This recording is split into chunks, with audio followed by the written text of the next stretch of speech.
اللهم علمنا بالقرآن وذكر الحكيم. اللهم علمنا ما ينفعنا وانفعنا بما علمتنا وزدنا علما يقربنا منك برحمتك يا أرحم الراحمين. 1 second. لا سهل إلا ما جعلته سهلا وأنت تجعل الحزن إذا شئت سهلا سهلا. اللهم أعذنا من شرور أنفسنا ومن سيئات أعمالنا أصلح لنا شأننا ولا إله إلا أنت أستغفرك وأتوب إليك. وصلى الله وسلم وبارك على سيدنا محمد وآله وصحبه وسلم تسليما. نويت التعلم والتعليم والنفع انتفع التذكر التذكير والإفادة والاستفادة والحث على التمسك بكتاب الله وسنة رسوله صلى الله عليه وسلم. بسم الله ودعاء على الهدى دعاة الخير ابتغاء وجه الله مرضاته وقربه وثوابه سبحانه وتعالى. How is the sound? Let me know if it's okay. And inshallah you can, the slide is visible clearly, it seems like.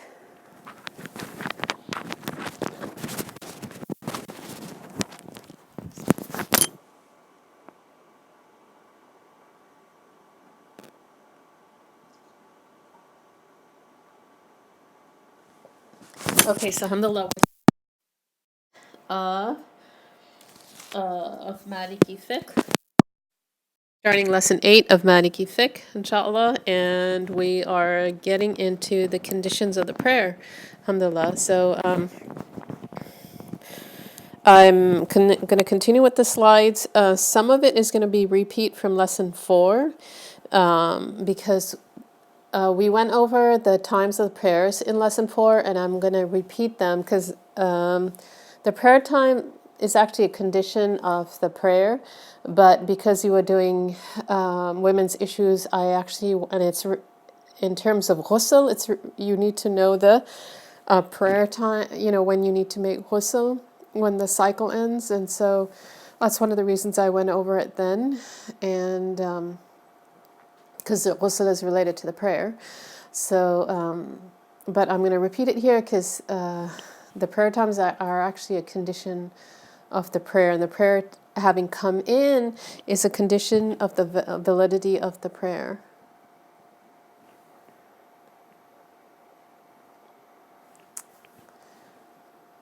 Okay, so I'm going to move this a little bit.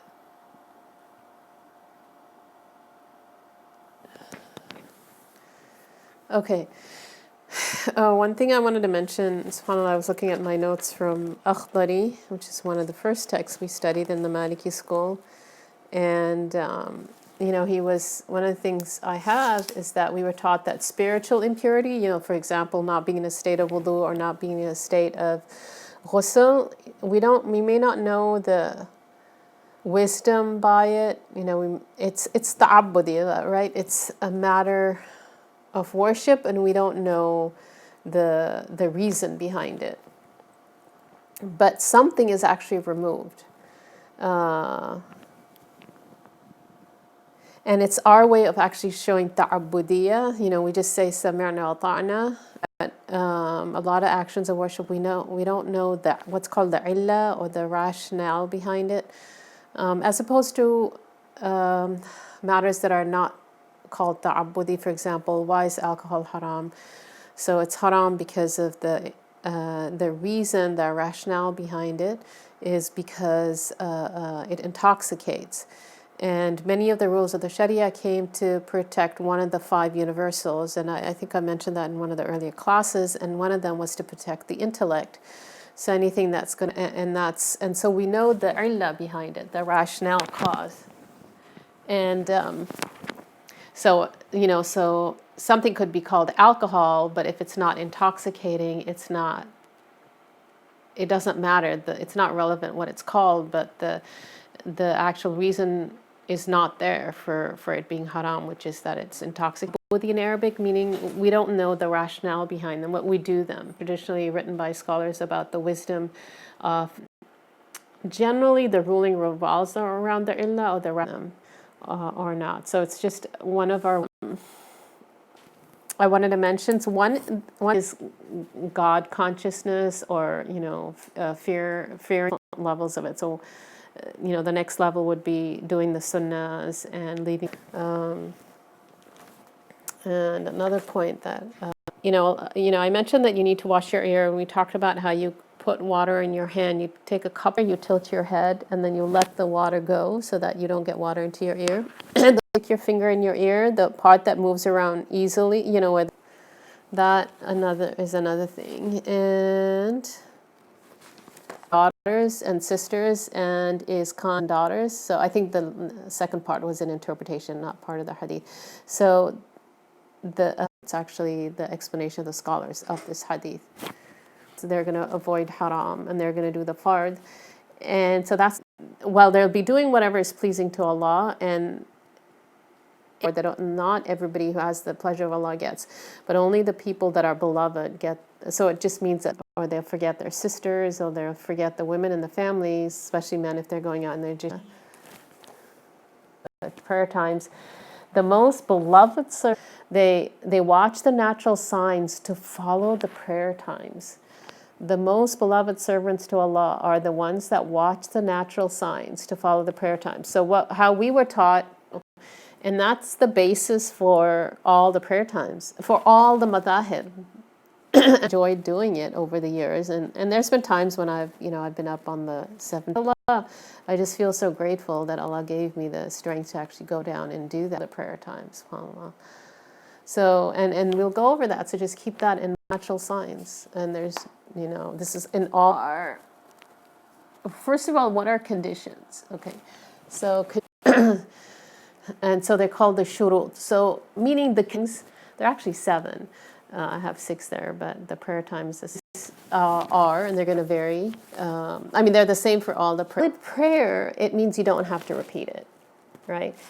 But that just means you have a valid prayer. But if if it's deficient because of certain reasons, once the prayer time has gone out, because it's a valid prayer. Initially, I think sometimes it's a burden. People are like, well, it's recommended for me to do it. I don't know another way to look at it. So anytime, when I'm talking about the prayer and I say it's recommended, opportunity to repeat it, and inshallah, the greatest action, because even the last thing the Prophet ﷺ said is the prayer, and he ﷺ raised his curtain because he passed away on the day he was born, 12th of Rabiul Awwal. It's how simply he lived.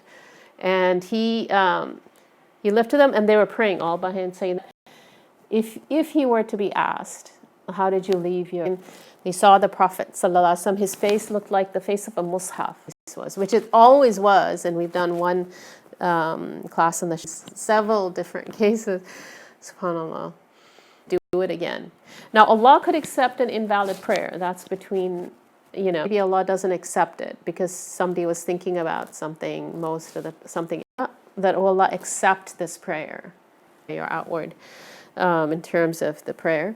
He didn't know, meaning you get the reward from it from Allah, and any prayer that's accepted. Does that make sense? So a lot of those creatures that keep praying for you till the end of time, and it gets made into a rag, and it gets thrown at the person in the end. This is the first step to getting the prayer, get waswasa in the prayer, and is to recite Surah An-Nas.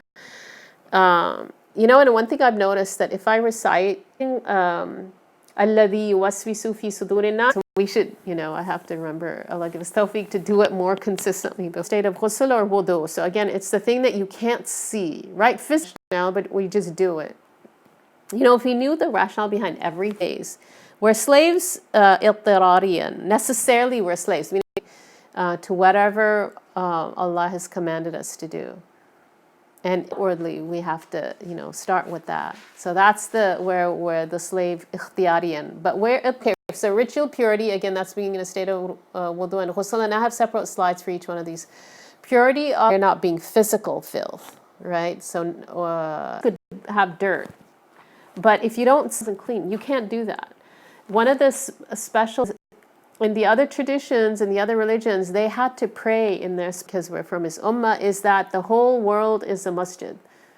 As long as you don't have any actual signs of najasa, and the default of physical purity, and if you're praying on the ground, is where you're praying right there, but you don't actually physically touch it, because you're not going to touch the poop. with any of your body. Does that make sense? Oh, us sisters, Allah help us. It's a harder one for us. And, Allah Ta'ala is, and so what's more beautiful, that is going to be, and outside as well. And outside as well. So, direction of the Qibla, and we'll go over that. Leaving speech. So in the prayer, what do you do? Except prayers, recitation, or dhikr, right? You're leaving all speech. Tell if you're having unnecessary movements is if somebody looked at, but if you move a little bit, it's, right? So, go over. Ritual purity, again, we're going to go, it's different versus speaking intentionally, because intentionally speaking the prayer breaks the prayer, but forgetfully there you can correct your prayer in a way to where it's still valid. And then we talked about unnecessary movement. Okay, so the seventh condition is the entrance of prayer time. And again, I went over this in lesson 4 because we were talking about women's issues and when she needs to do ghusl and all that, so I went over the prayer times, but I want to go over it here again. Okay, so I'm going over. Okay, I'm going to do Dhuhr. I moved the slides around, so they're a little bit out of order. Okay, Dhuhr. The reason we go over Dhuhr, it's recommended to go over Dhuhr first because it's the first prayer that actually became, that the Prophet ﷺ was when it was made fard. So before that, they say, and so that's one of the, it shows you one of the greatness of this action is that all the other actions were made fard on the earth. The Prophet ﷺ was on the earth. This one was made fard, and the Prophet ﷺ was beyond the heavens. It shows you. And then the next morning, saying that Jibreel came and taught, the shadow measurement was taught. So they prayed Dhuhr. Before that, they would pray a morning and an evening prayer. Like they would do wudu, saying that Jibreel, beautiful book on the mothers of the believers that somebody translated it. It's a small brown beige colored book, and they talk about one of the Sahaba who says, he was actually in Mecca, but I think he was there for trading, and he wasn't Muslim on the time. And he, imagine like you've never prayed, and he saw them pray. I'm losing. Assalamu alaikum. Lost connection here. Okay, so Mukhtar is the preferred time, and inshallah, those of you that are in person, I can show you how to do this. I've taught, alhamdulillah, what my teachers taught me in terms of how to do the shadow measurement, and that's really the best a way to tell how Dhuhr is in. There's a way to go to the U.S. Navy website and to determine when Dhuhr is in. And inshallah, maybe in the next class, I can actually pull up the website and I can show you how to. And this is from Dr. Yusuf Ismail. It's the only way actually that I know how to do it via the timetables, because otherwise these timetables are going according to calculation, and there's no visible change at that point. You have to have visible change in the shadow for Dhuhr to come in. So basically, in a nutshell, Dhuhr comes in when the sun starts its decline. So the sun in the morning, it's going to rise, it's going to go up, up, up, up, up, all the way. It's going to rise all the way up to as far up into the sky as it goes, right? And that's called, like, it's an istiwa. Like, it's, at that point, it'll seem like it's not moving, apparently, right? And Allahu Alam on how long that time is. I think some people say it's 15, 20 minutes. Allahu Alam. And then it's going to start its decline towards sunset. When it begins its decline, for those of you whom I've showed how to measure shadow, you'll see that your shadow actually starts to increase. When you see that visible increase, that's called zawal. Because zalat shamsu an kabid sama, mean the sun has moved away from the center of the sky. So it's called zawal. So sun begins its decline from the center of the sky, or or from the istiwa. So istiwa is before dhuhr, and the shadows begin to increase. So that's how you can tell it visibly. And again, if you want, one of the ways to gain the pleasure of Allah, the love of Allah, is to measure shadow, because we're worshiping Him. That's through the natural signs. So in the Maliki school, there's each prayer has 2 prayer times. There's the mukhtar, which means the preferred time. And then there's the daruri, which is the necessary time. So the mukhtar, you can't go into the necessary time. It's sinful, the Maliki say, to go into the necessary time without a vow. Dhuhr time is still in. It's not a make-up prayer, but it's haram to delay it to that point. Does that make sense? So there's there's the valid or the ada time, not valid, but there's you prayed it in its time, which is the ada, or you do a make-up prayer, which is called qada, right? So if you take it to the daruri time, it's not a make-up prayer yet. The time hasn't gone, but now you've gone into the deficient time. So it's sinful unless you slept, right, before the time came in. For example, if a woman she knows she's going to get her cycle later on in the day. She knows, some people know. Okay, so preferred time, it goes all the way from the sun's decline all the way up till Asr comes in. For example, right now for the Malikis in Fremont, Asr comes in around 5 o'clock. The Asr time on the charts, the early Asr time, is correct for the Malikis. So that's a nice one. You can actually, when it comes in on the charts, you can actually take that time. Just the Dhuhr time you can't take if you want to pray early, right? For the Dhuhr time, I would. Right now, I measured about a week ago, and it was in about definitely by about 1:40, it was definitely in. But I don't know what the charts are saying. I think they're saying much earlier than that. So for Dhuhr, if you want to pray early, then you need to do your shadow measurement. So it's better to pray it a little bit later, because you have to have certainty that the prayer time is in. If you don't have certainty that the prayer time is in, can you see that? And we, again, inshallah, I'll go over this. Those of you that are local, I'll go over it with you.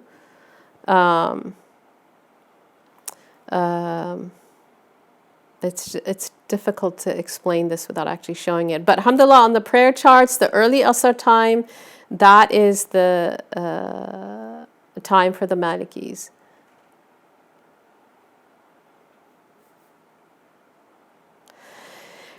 And it's the daruri time for Dhuhr. So Dhuhr and Asr and the Maliki, they actually share a time, right? But don't delay Dhuhr till Asr comes in, because that's sinful. Okay. And then the daruri, when does the necessary time for Asr come in, and don't delay it till then, right? Is when, if you look at the charts, just to simplify it, if you look at the charts and they'll have a later time for Asr, that later time for Asr, the Malikis cannot delay it till then, because that's the necessary time for Asr. Right? It's still it's not a make-up prayer, but the Malikis would not delay it. So in some of the masajid, I think in our area, most of the masajid pray the early time, but some of them do pray the later time. So if you're following the Maliki school, don't delay it till that time. Also a time actually is pretty short. It's about 50 minutes to an hour in our area, and then the necessary time comes in. So when the Hanafis pray, the Malikis should have already prayed by then, because they pray the later time. And that's why I said the Hanafi Asr time. And then the daruri goes all the way up till sunset.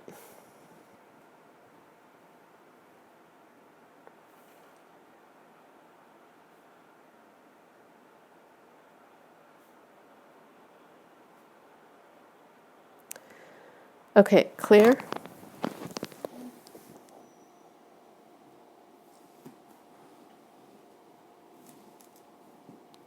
Go to the next one. Okay. Maghrib. Okay, Maghrib, the Mukhtar. Oh, hang on a second. Okay, this slide I should have done first. So I mentioned Ada means a prayer prayed in its time. And so that's split up into the Mukhtar, which is the preferred supposed to take.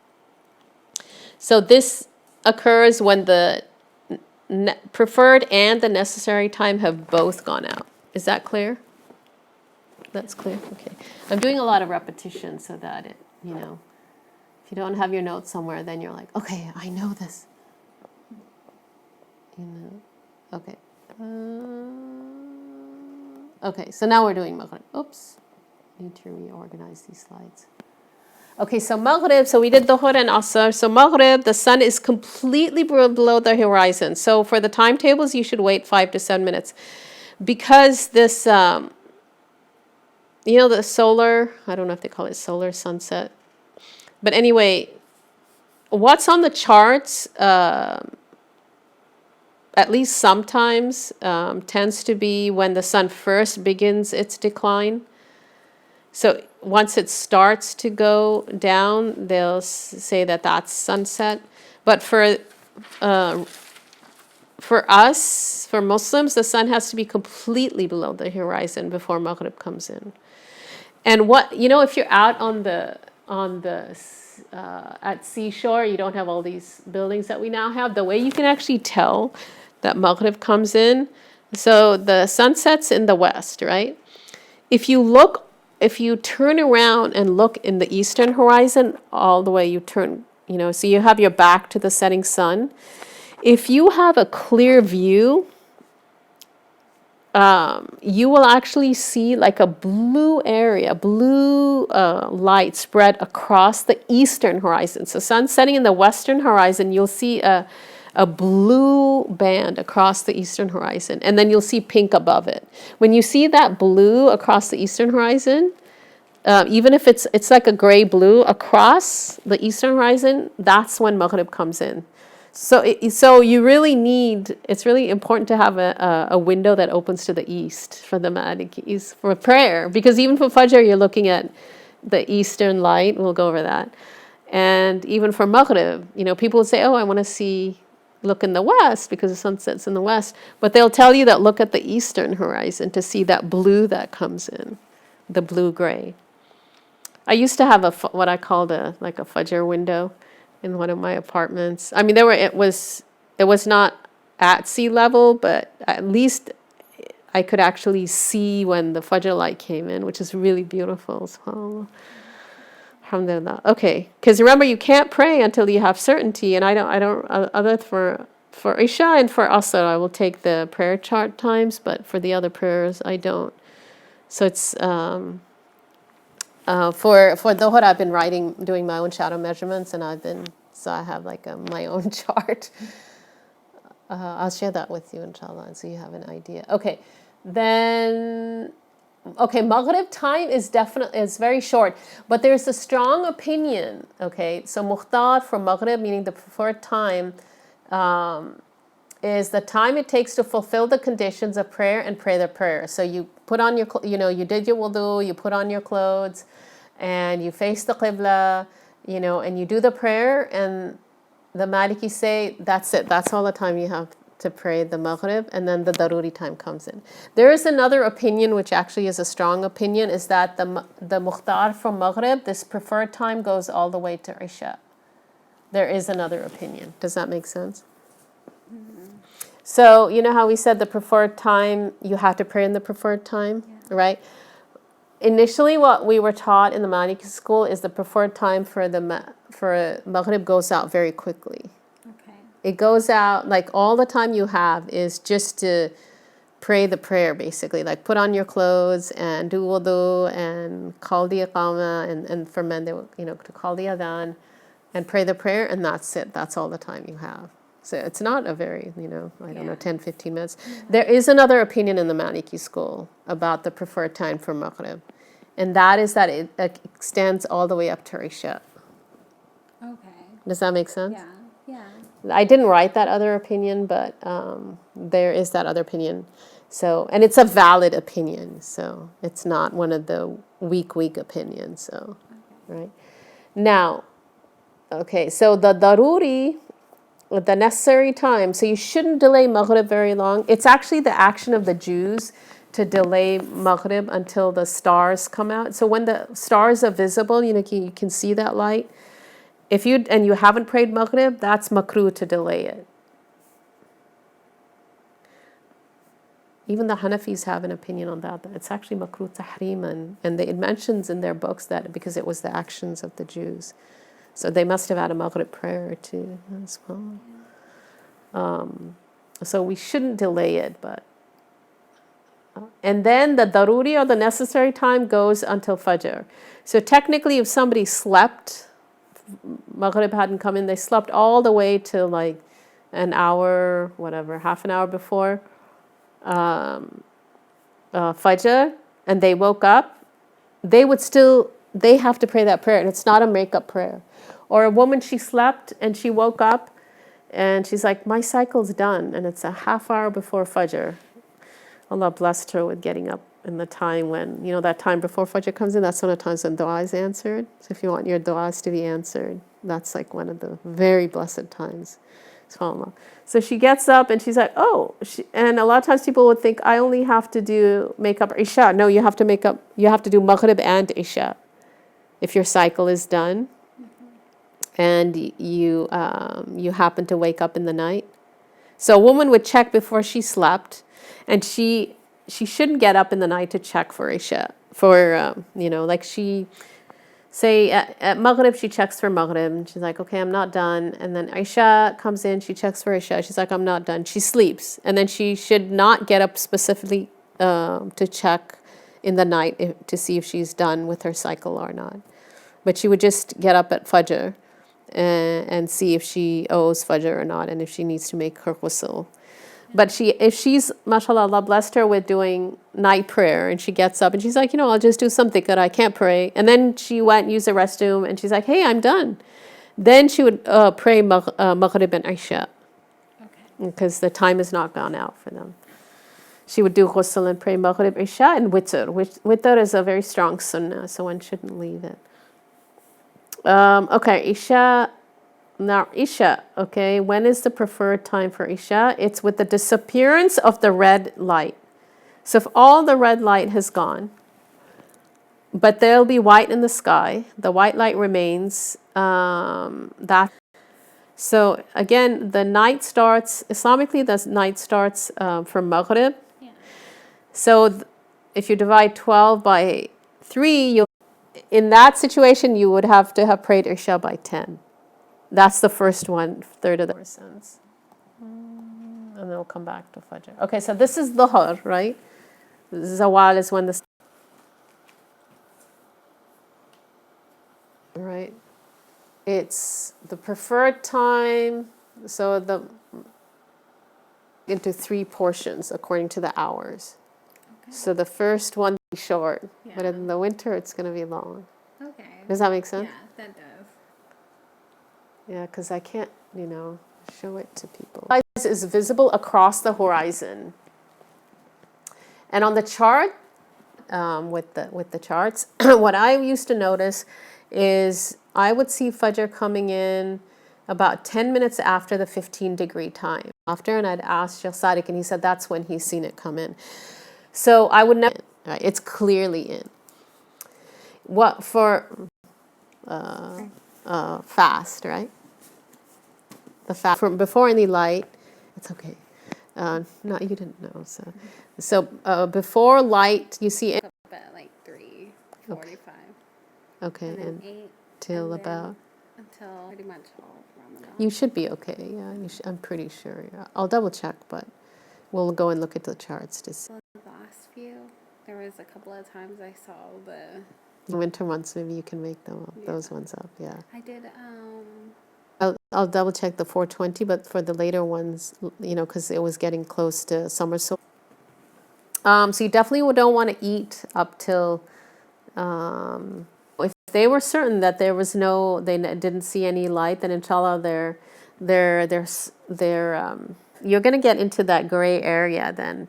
So, and in the Maliki, if you have doubt that at 15-degree time, I've never seen light. And so it's between the 15 and 18-degree time, right? At least between the 15 and 18-degree times. And then between the 15 and the 18, there's about a 20-minute difference in our area. So Allah give him tawfiq on that, so that we can actually trying to combine the two, where you can actually look at the chart, but it's actually in, where if you went out and look at the natural site. So if somebody looks outside and for in very northern, close to the poles, it's going to be, those extremes. Then there's, okay, and then, okay, ritual purity. So we're going back to, we said there are seven conditions for the validity of the prayer, right? So,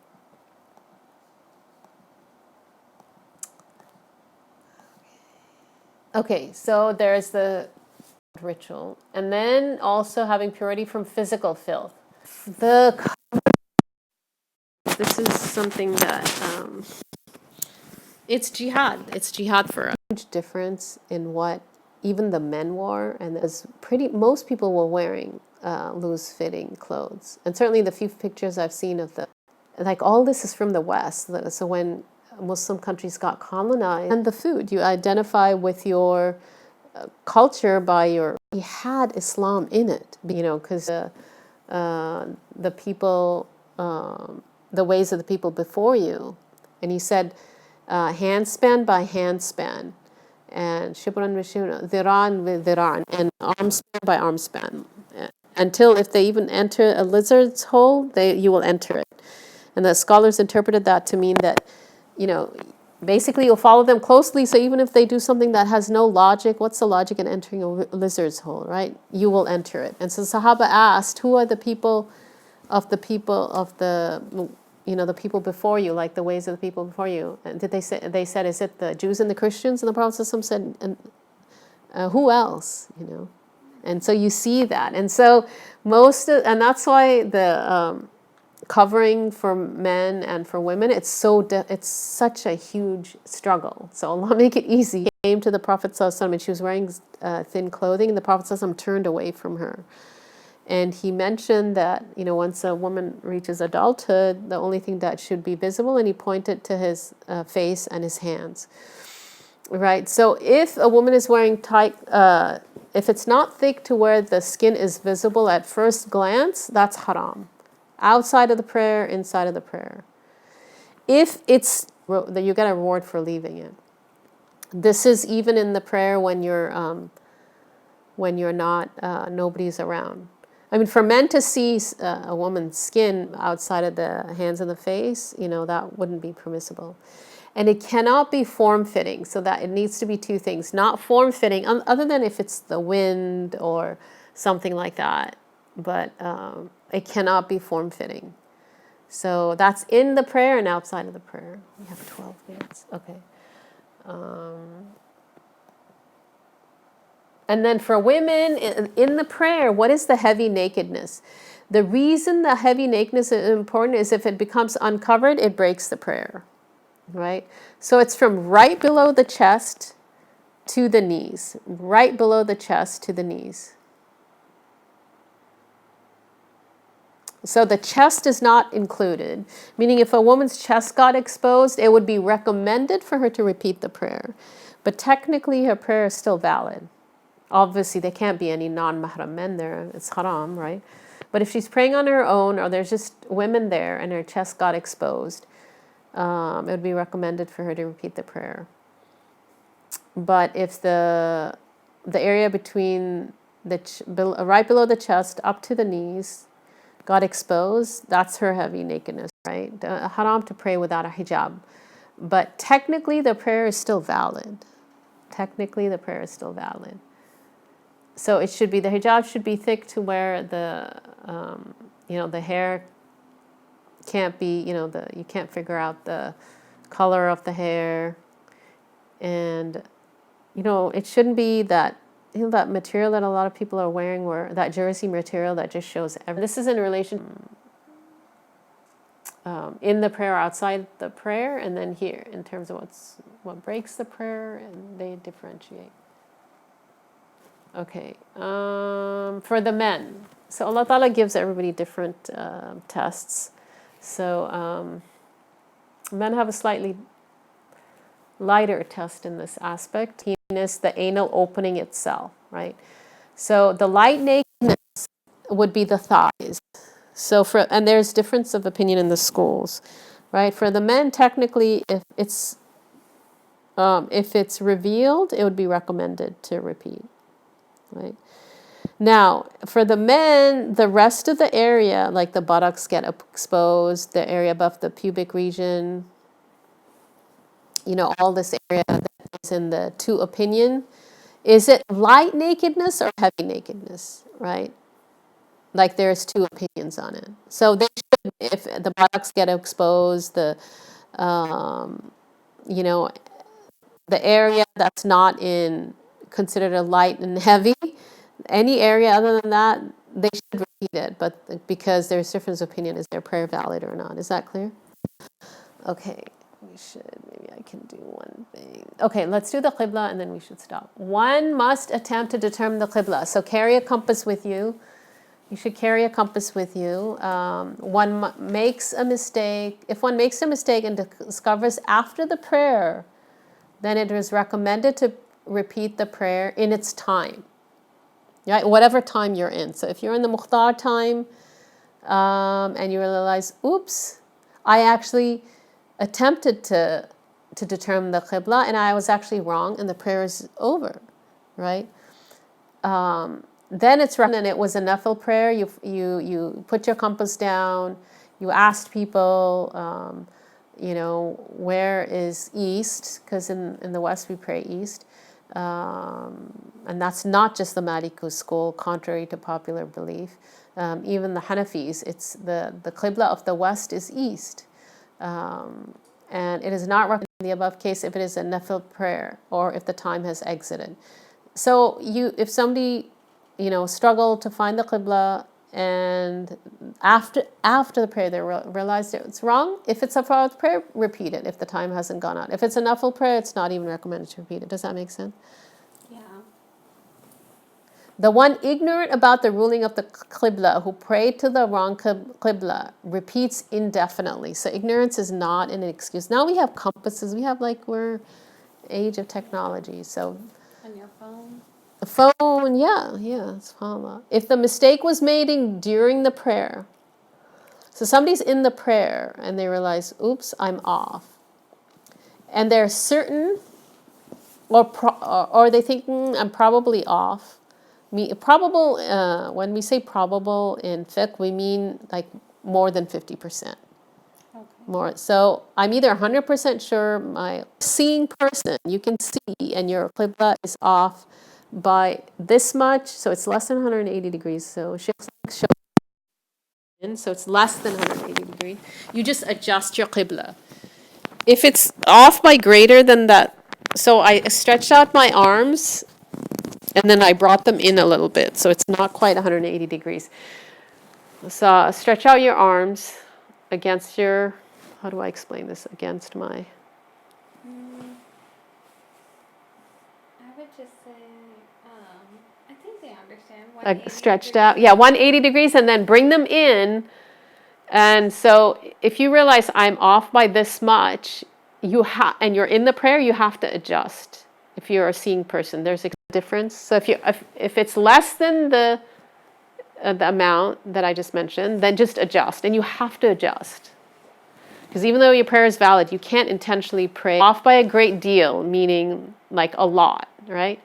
Then you repeat the prayer in its time. So you made you did the qibla thing and you prayed it, and then you realized, oops, my prayer was off by 180 degrees. A lot, then you have to repeat the prayer. It's invalid already. Does that make sense?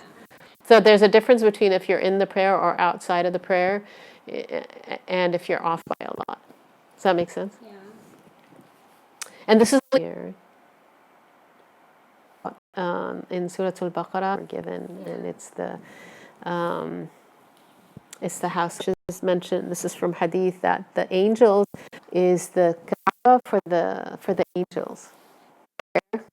They're that's like tawaf angels they are. Wow. MashaAllah, it's I can't remember if it's the most. Stay in wudu, if there's a hadith, how much does it move away? The unseen, it has to be from the Quran and the hadith because it's the unseen. but it's scary, you know. And a lot of the waswasa that people get, of mercy, are the ones we want to bring. And they get turned off by bats, the smell of sin.